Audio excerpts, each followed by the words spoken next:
Hey, welcome to another episode of Flying with Spurts. Today, I'm going to do one last test of this flight test that I've done maybe 10 hours on, but this should only take about half an hour.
Just got to manually lift the cover. Man.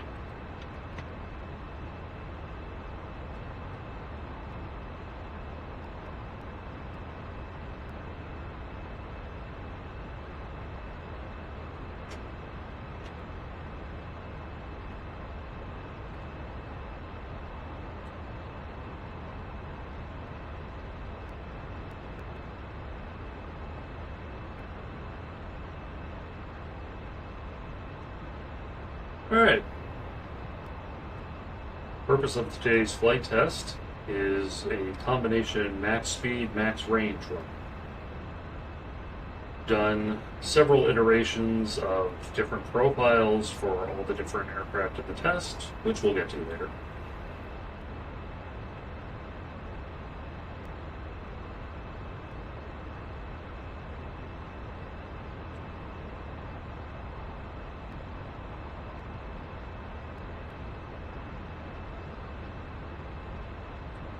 This is me trying one last profile in the F-14A, because this one has proven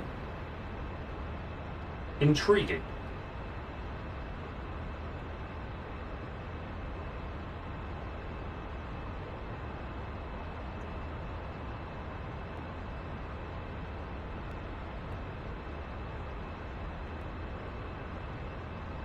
Too much. Let's drop that to 15. Okay.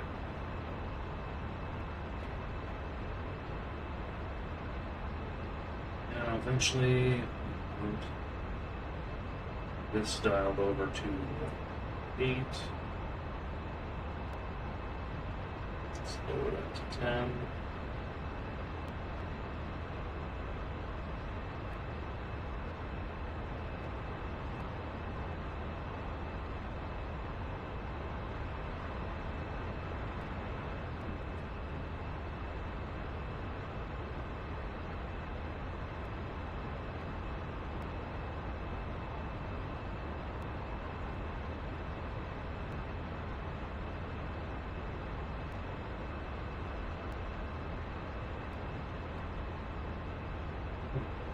Back. So we are in a 4x4 configuration, 4 Sidewinders, 4 Sparrows. Reason for this configuration: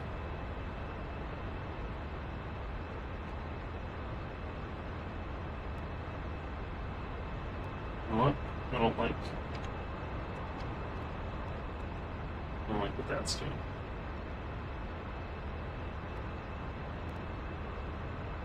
Reason for this configuration is simply that it was a configuration pioneered by the F-4 Phantom, and one of the purposes of this test was to see how different planes made the Phantom obsolete. Half G bunt to 10 degrees nose down.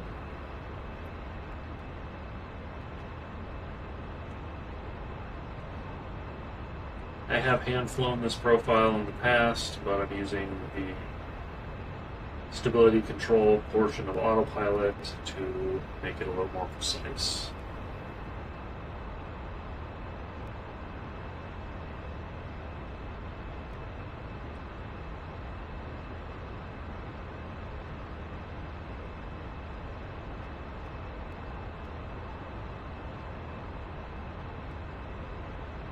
Give her a pull up.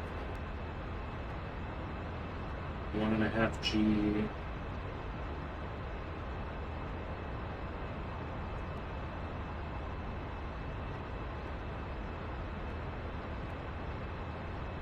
Just a few degrees nose up. Alright, that is empty drop tanks. You got it, boss. Pickle tanks. Alright.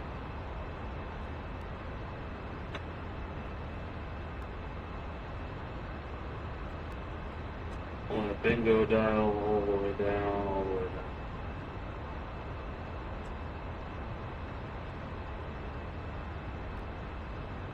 It's approaching level for a bit.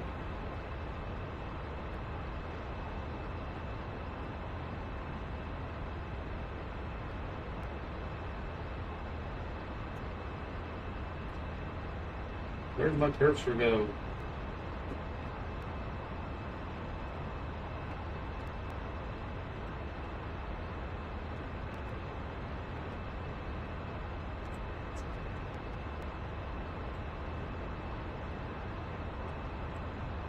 Alright.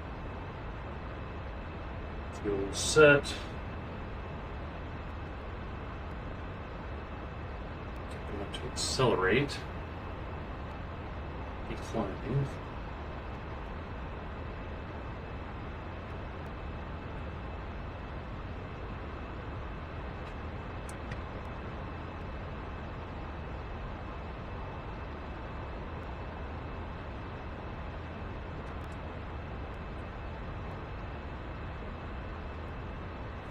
And once I get to Mach 1.8, I'll start climbing again. As you can see, we still have 250 miles to go to the waypoint, just under 11,000 pounds of gas to get there.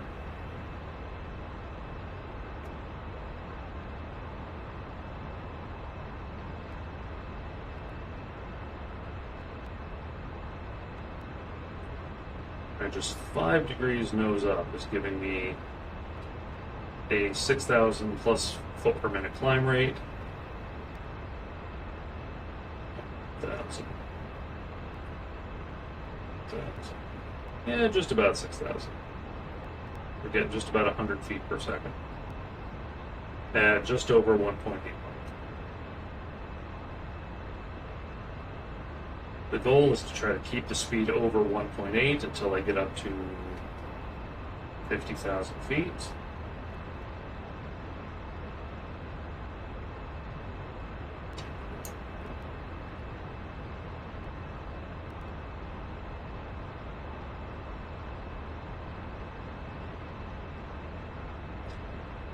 If it decides to decrease from there, so be it.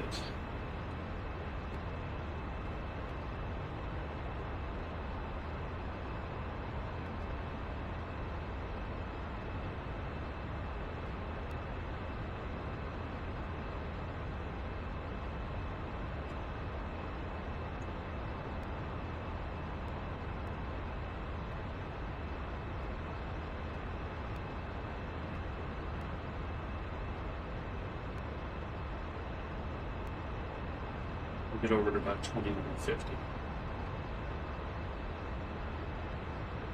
Oh. Actually, this is telling me that I was more or less on the right heading.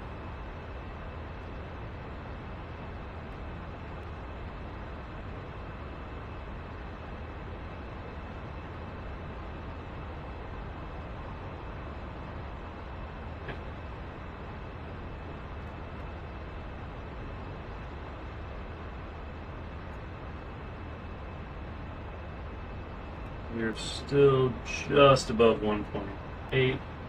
Let's give it hip up nose up.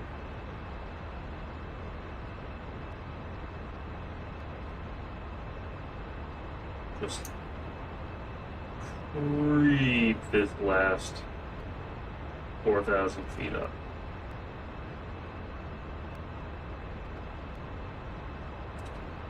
All right, 200 miles now. If we've gone 1/5 of the way, we could have burned 2,000 pounds of gas. Ooh, we have burned 4,000 pounds of gas. This will be interesting. So one of the things that I was finding is that the F-14A is fast as all hell, but it also guzzles gas like there's no tomorrow.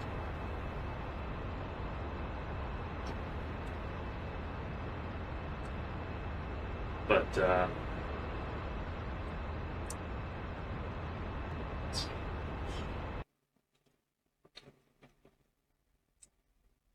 Be damned if she doesn't look good though, right?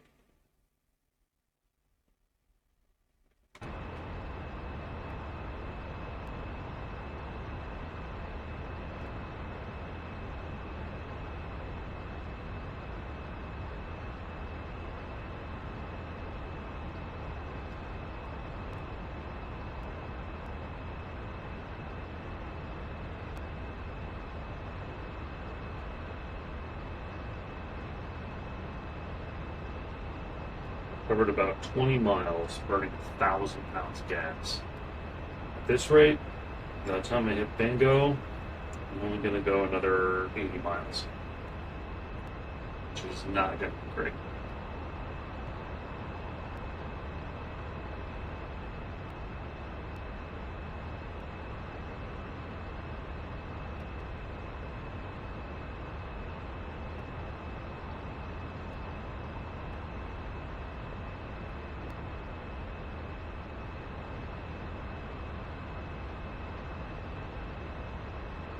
How unfortunate.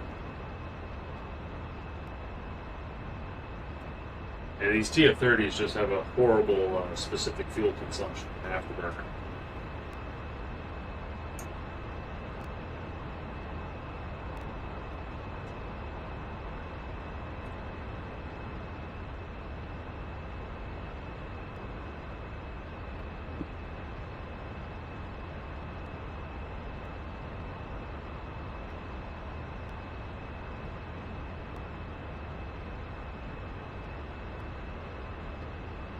Slow down to 1.75. I don't like that.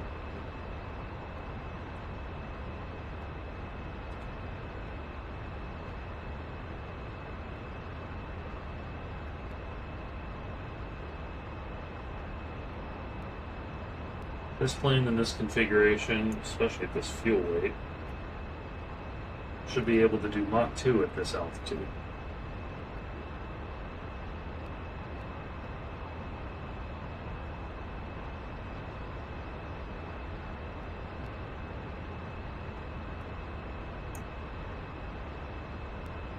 Looks like I was pretty close about when I'm going to run out of gas.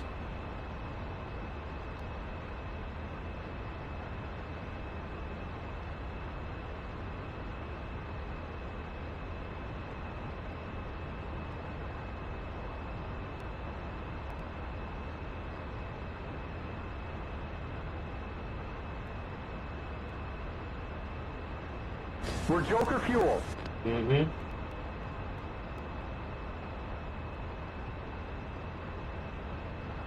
We sure are.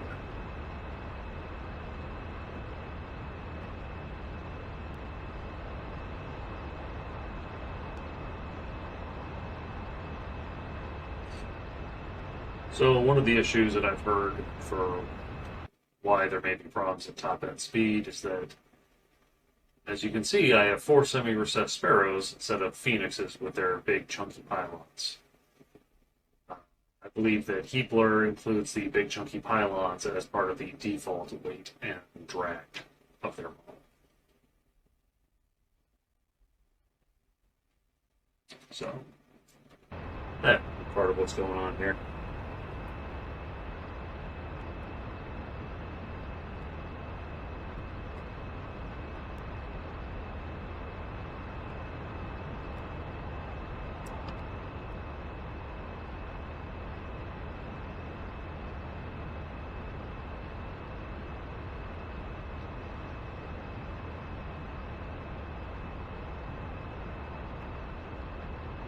Alright. It's a little altitude hold set up for now.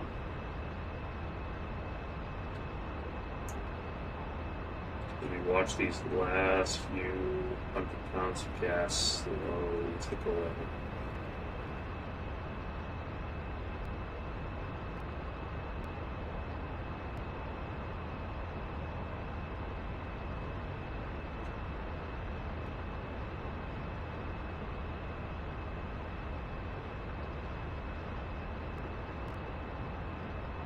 And then the idea is that once I hit that my bingo fuel, I will pull back to more economical fuel burn, decrease speed, eventually descend. There we go.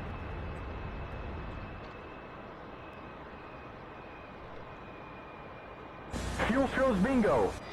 Yep. All right. Altitude hold off. And let's take heading hold off.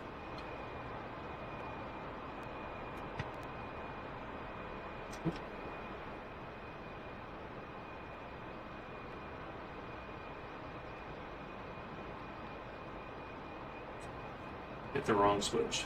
Don't mind me.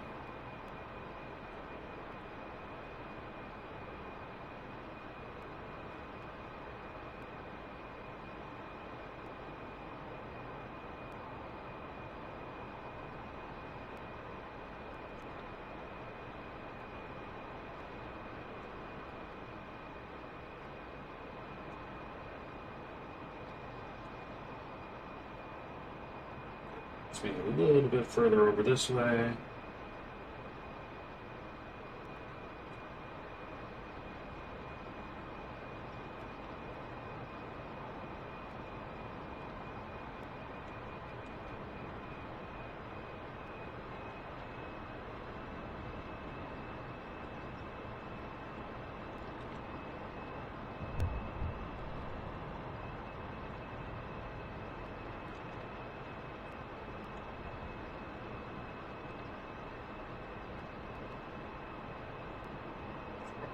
It's 2,000 each.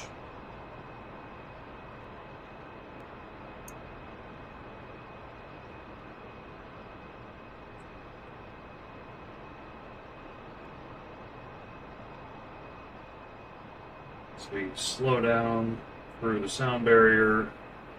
You're only just now reaching cruise angle attack. 77 miles to go to the waypoint. I should be able to see the big lake soon.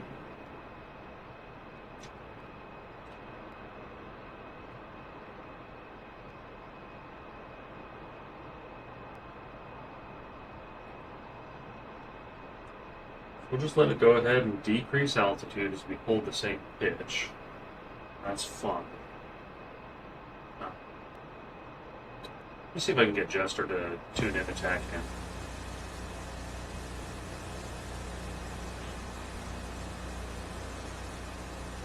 To the ground station. TSK? Roger.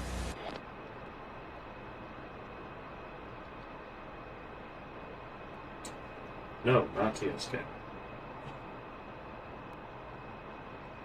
Gosh darn it, what is the ground station?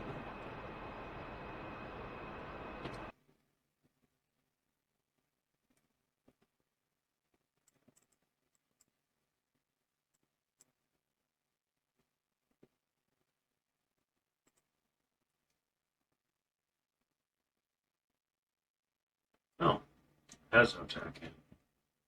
Yeah, VOR for KN.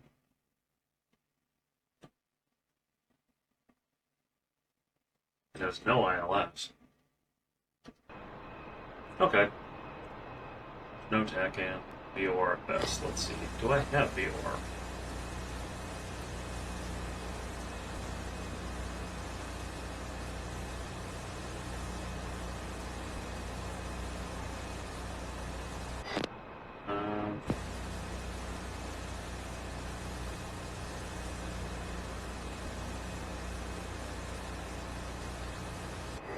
I don't know.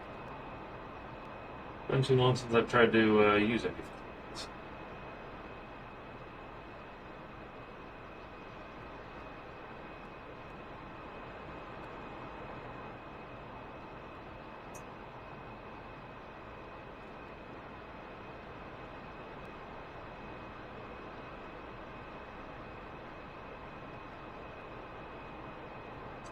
Here we go. I'm in a nice cruise descent at 0.8 Mach, conserving fuel.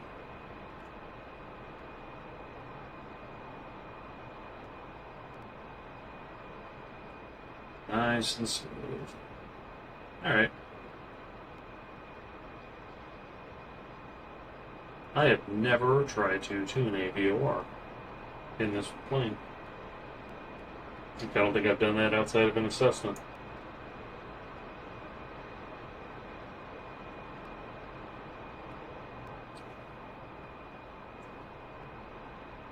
At the big lake? No, it looks like the big lake.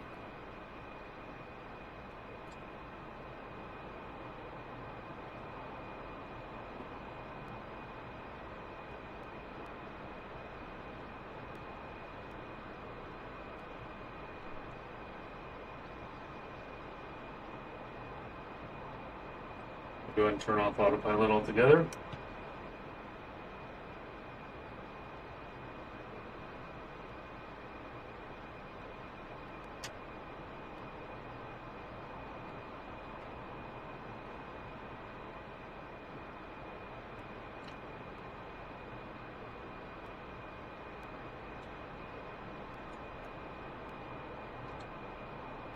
£1,500 of fuel, plenty.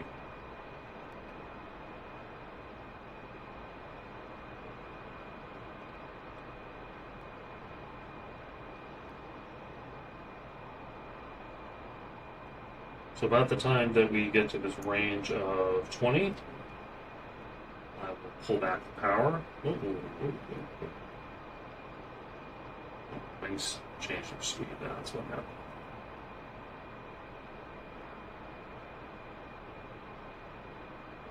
Okay. That brought the drag way up.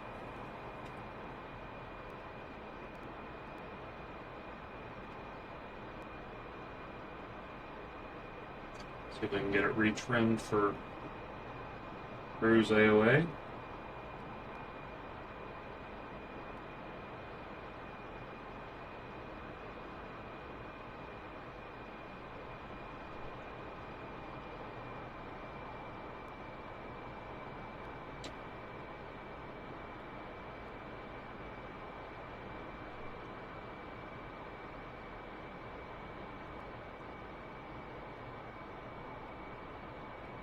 Start to come down.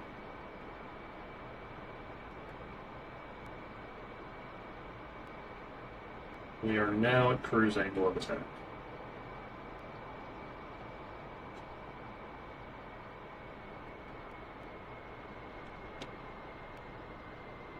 I'm going to go ahead and begin my descent.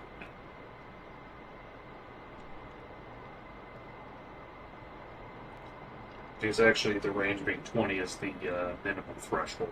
That's over the border of the lake. And it's time to do this crazy emergency dive.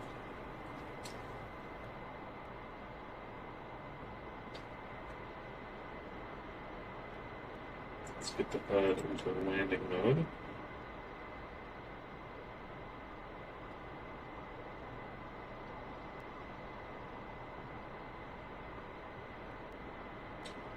Your idle power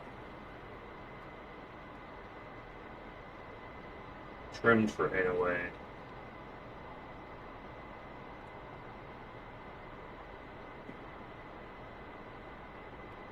What in the name of max range descent is this?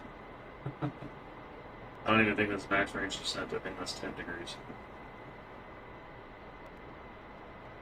I have to check the old Maytops.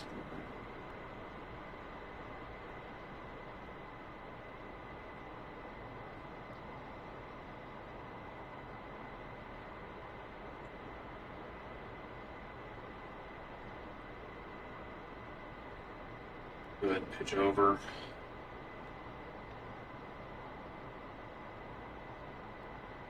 There's that little piece of that little town right there. See? Little town. Use that as my reference as I dive in.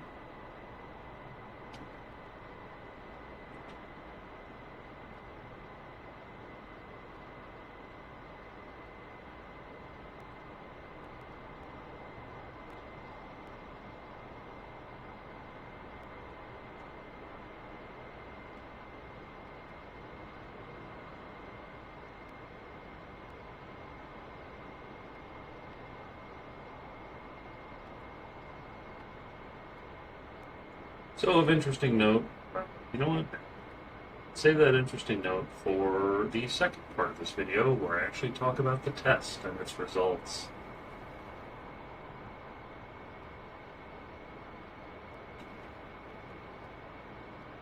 I test the F4 Phantom by Heatblur, the F14A and B by Heatblur, the DCS F15C, the DCS SU-27. Now, the SU-27 obviously doesn't carry Sidewinders and Sparrows, so I gave it R-73s and basic R-27s to match the concept and weight. And then lastly, I test the itty-bitty teeny-tiny Hornet by DCS, by ED, as the last aircraft that can carry that payload.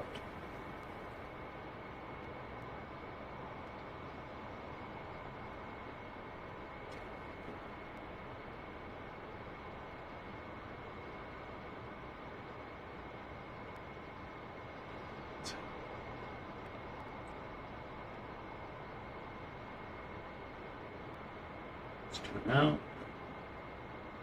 Airport's over there.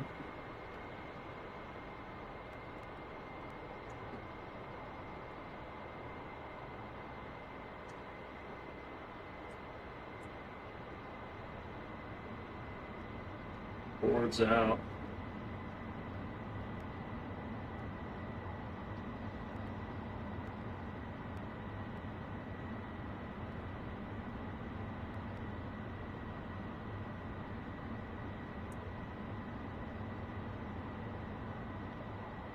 Back in. Here. Flaps.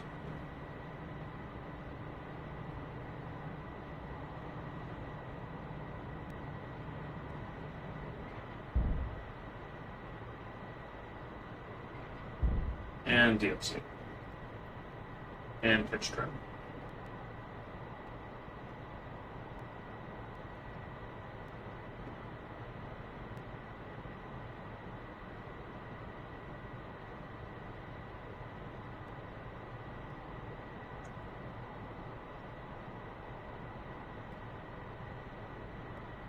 Let's see. Where's that set? No.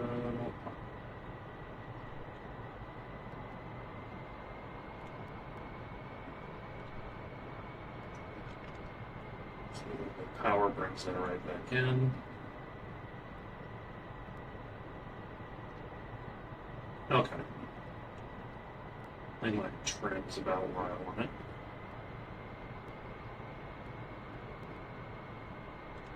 $1,000 feet.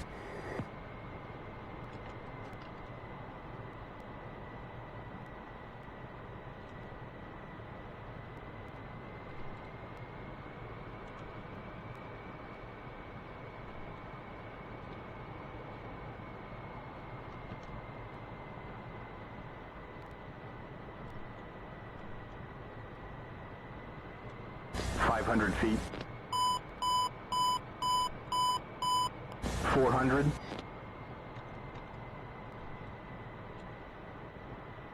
300. Little steep. High. 200 feet. This runway is long. 100.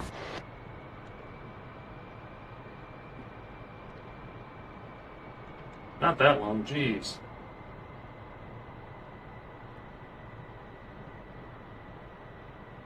DLC to save my terrible approach.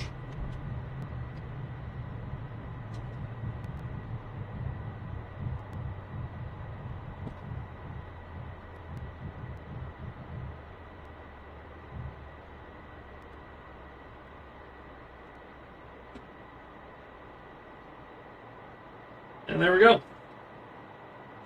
Still had 1,100 pounds to go. It's about right for this test.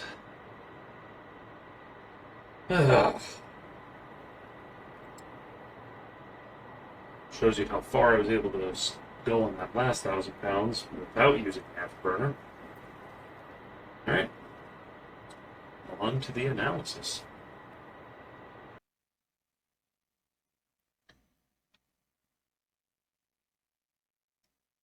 Alright everyone, welcome to the analysis. This analysis is the result of over 9 hours of flight testing. Several passes were made for each plane to test different profiles. Some passes were made at 36,000 feet for maximum speed. Some passes were made at 50,000 feet for maximum range. Some passes had the Rotowski bunt start only when the rate of climb fell to 1,000 feet per minute, and some passes started the bunt as low as 30,000 feet. Each plane had a different preferred method of covering the 327 nautical miles as rapidly as possible.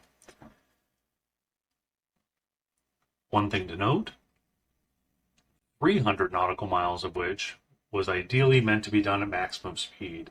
The last 27 miles should have been the descent to landing. Critical fuel was decided to be 2,000 pounds remaining for all aircraft, as they were all twin-engine. First, let's go over some engineering principles. If you want to go a long way, you want a high fuel fraction, or the percentage of your weight that is fuel. To get the most out of your fuel requires a rapid climb up to the higher altitudes. To cover ground quickly requires high speed, and you also want to be able to get up to that speed quickly. All three of those things require a high thrust-to-weight ratio. Now, top speed is really a function of thrust and drag rather than weight, but all things being equal, more thrust means more speed.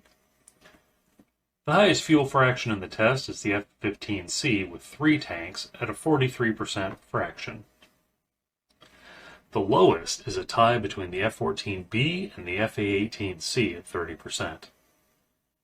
The highest initial thrust-to-weight ratio goes to the F-15C with 1 tank at 0.94 at takeoff, and the lowest goes to the F-4E at 0.62. The highest final thrust-to-weight ratio, the point at which power is pulled, goes to the F-15C at 1.33, and the lowest goes to the F-14A at 0.88. So based on this, we would expect the F-15 to win hands down, except that the F-15 with the best fuel fraction is not the one with the best thrust-to-weight ratio. The first test for the F-15C was 3 tanks, bunt at 48,000 feet, level off at 36,000 feet, accelerate to 1.8 Mach, then climb at 1.8 Mach until a ceiling is reached, with tanks being dropped when they're empty. The Eagle topped out at 60,000 feet by the time it was at the descent point. On landing, there was still 4,000 pounds of fuel remaining, or an entire drop tank worth. This warranted 2 additional tests. 3 tanks into a flat-out speed run at 36,000 feet, and repeating the initial profile, but with the reduced weight and drag of only taking a single tank instead of all 3. And they landed with only a 23-second difference in time. But we're starting this with the F-4E. The best run for the F-4E was made with 3 tanks, fed in a center-to-wing order, with the center tank being dropped when empty, and then the wing tanks being dropped when empty. The profile was a 45,000-foot bunt down to 36,000 feet, dash to 1.8 Mach, and then a climb at 1.8 Mach. And from there, once you got up high and fast, there were some instrumentation and pitch stability issues, so there was a bit of oscillation. Top speed reached was 1.93 Mach, and it was 1.87 Mach when the power was pulled. It was able to make it across the entire 300 nautical miles of the speed run. Total time from takeoff to landing, 26 minutes and 2 seconds. And as you can see from this profile, which is distance on the y-axis and time on the x-axis, as I realize that you're not going to be able to read this properly, the F4E just continued to accelerate. You got this continuously rising slope, meaning it was just constantly building speed like a freight train, right up until it hit the deceleration point. Not a bad first run. I was really impressed with how the F4E handled this. Next, one of the planes designed to replace the F4. The best run for the F-14A involved a bunt at a mere 33,500 feet, down to 28,000 feet, where it was already at 1.27 Mach.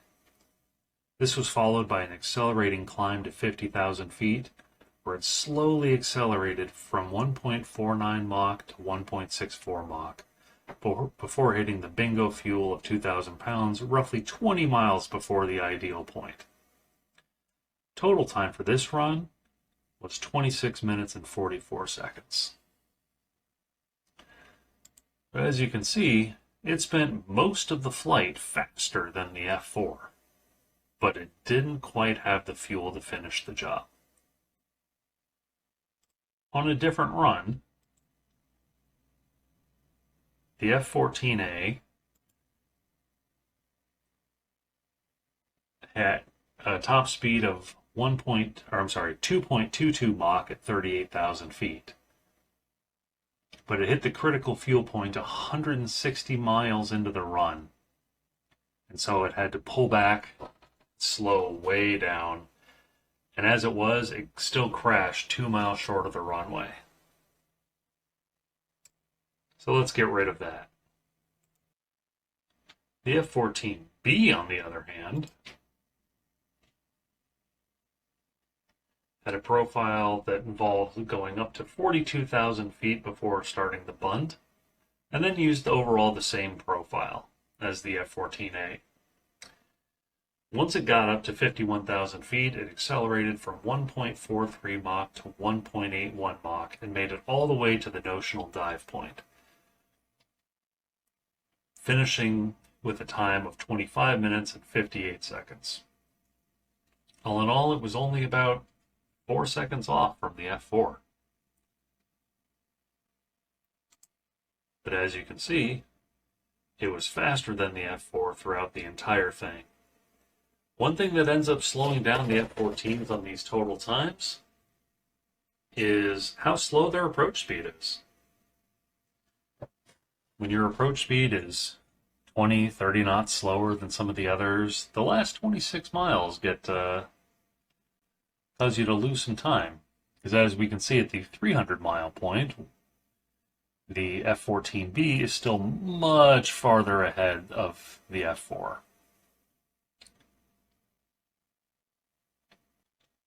The best speed run for the F-14 was level at 36,000 feet. It hit 2.02 Mach. And I decided to not even finish the test because it was clear that we were going to run out of fuel before we would make it. So I just moved on to testing another aircraft, as making it all the way to the other runway was the critical concept. All right, now adding this light gray line for the light gray Eagle. The F-15C's best time was a bunt from 50,000 feet down to 36,000 feet And once it shed its tanks, it reached a top speed of 2.3 Mach and held that speed for a few minutes before being able to reach the notional finish point and cut power. Total time is an astonishing 24 minutes, 22 seconds. This was both the fastest time to the airport and the highest speed for the F-15.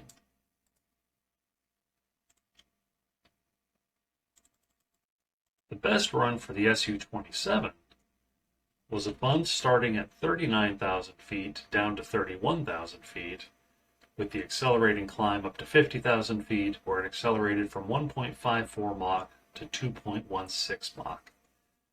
It hit critical fuel just 10 nautical miles shy of the 300-mile mark.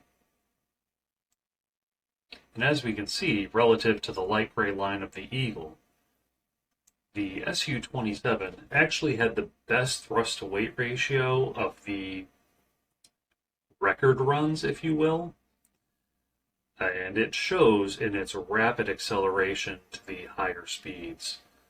But its ultimate lower top speed than the Eagle allowed the Eagle to make up the ground to where really they reached the 300-mile point at roughly the same time and landed at roughly the same time. So yeah, total time 24 minutes, 26 seconds. Just 4 seconds difference from the F-15.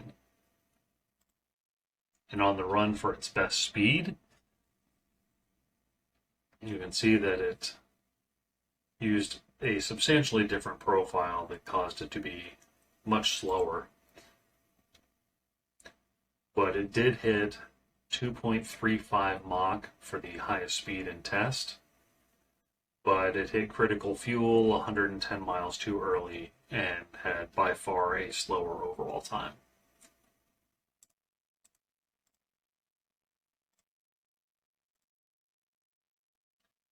All right. Now, hopefully you can see the light blue line that got added here. This is the Hornet. Last and least. The best run for the Hornet, which in order to carry the prescribed payload, it could only carry a single drop tank, involved a bunt from almost 42,000 feet down to 33,000 feet, and then a climb to 36,000 feet, where it accelerated from 1.29 Mach to 1.55 Mach. And it held this speed for almost 8 minutes before reaching critical fuel 90 miles too early. The F-Pass page meant that it was easy to get the most from the remaining fuel, allowing it to complete the test, albeit at a dismal 31 minutes and 22 seconds. Another run was attempted with a climb to 50,000 feet, and it ended up with a worse time because even getting to 50,000 feet at 1.4 Mach, all the plane did was slow down. There's just no way for the Hornet to perform well in this test.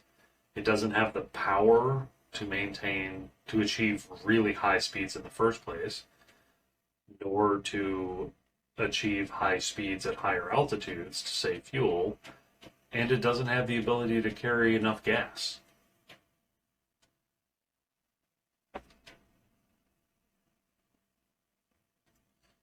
Although it is interesting to keep in mind that this light blue line for the Hornet had the same fuel fraction as the thick dark blue line for the F-14A.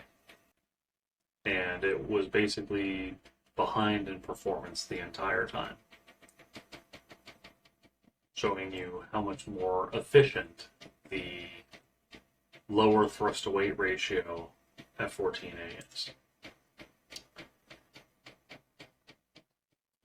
If we were to divide the final speeds on the top speed runs by the final thrust-to-weight ratios, we get an indication of how drag on the planes, when they have the missile load, how it all balances out. In this case, the F-14A ends up being the clear winner, having a top speed only 0.13 Mach from the best in test, while having the lowest final thrust-to-weight ratio in the group.